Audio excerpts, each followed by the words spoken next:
Hello student, we will start our new topic 8.2 get get of animals earthworm यानी earthworm activity 5 observe an earthworm moving on soil in a garden. Gently lift it and place it on a piece of bolting or filter paper यानी paper के ऊपर हमें थोड़ा soil लेना है और उसको हम ऑब्जर्व मूवमेंट को ऑब्जर्व करना है. Then the place it on small glass plate or any slippery surface. Observe the movement now. It is different from on that paper. यानी आपको ऑब्जर्व करना है पेपर के ऊपर रखकर और वो भी डिफरेंट टाइप का आपको लगेगा. In which of the above two surface do you find the earthworm is able to move easily? यानी ये जो फिगर है ना 8.18 उसके अंदर सरफेस बताया किस तरह का चेंजेस होते रहते हैं. Earthworm does not have bones. It has a muscular which help to extend and shorten the body. यानी देखो ये एकदम shorten है और during the movement the earthworm first extend to the front part of the body, keeping the rear protection fixed to ground. Then fix the front and release the rear end. यानी ये जो एक तरह का जो soils के अंदर जो ज़्यादातर ये एक रहता है और उसका मूवमेंट इजीली वो राउंड के अंदर हो जाता है. कीपिंग द रेयर यानी वो फिक्स की तरह हो जाता है. This make it move forward by the small distance repairing such muscular explants and constructs is then earthworm can move through the soil. Its body secretly smelly substance to help the movement. यानी देखा उसकी जो body है वो किस तरह round shape के अंदर होती रहती है यानी ज़्यादातर मूवमेंट होते रहते हैं. अब है snail. See like it looks like ears. Observe the snail in your garden or in the field. Have you seen through the rounded structure it carry on its back? See उसके ऊपर देखो round shape में कुछ है.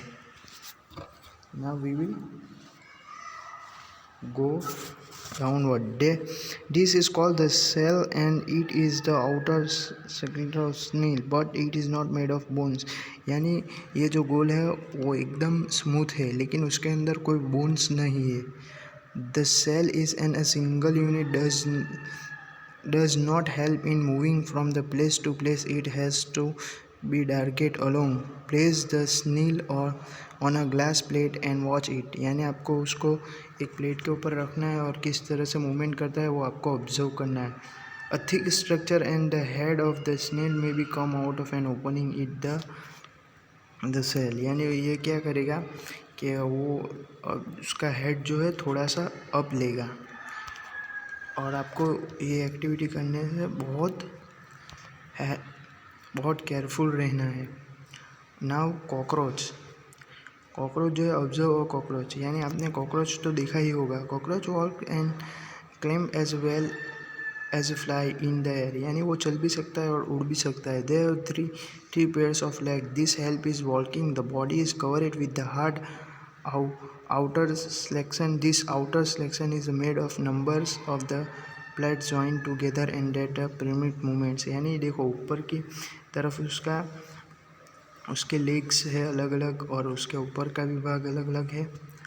इसी तरह से वो उड़ भी सकता है और चल भी सकता है. बर्ड्स. ना अब क्या आता है birds fly in the air and walk on a ground. Some birds like duck and swans also swim in water.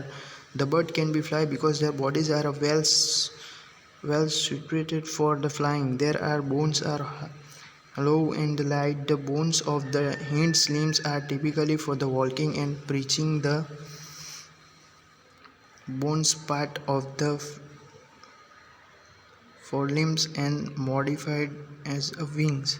देखो ये अमुक जो बर्ड होते हैं वो फ्लाई भी कर सकते हैं और वाटर के अंदर स्विम भी कर सकते हैं. ये देखो ये फिगर बताया है 8.21. ये बर्ड का पूरा स्ट्रक्चर है.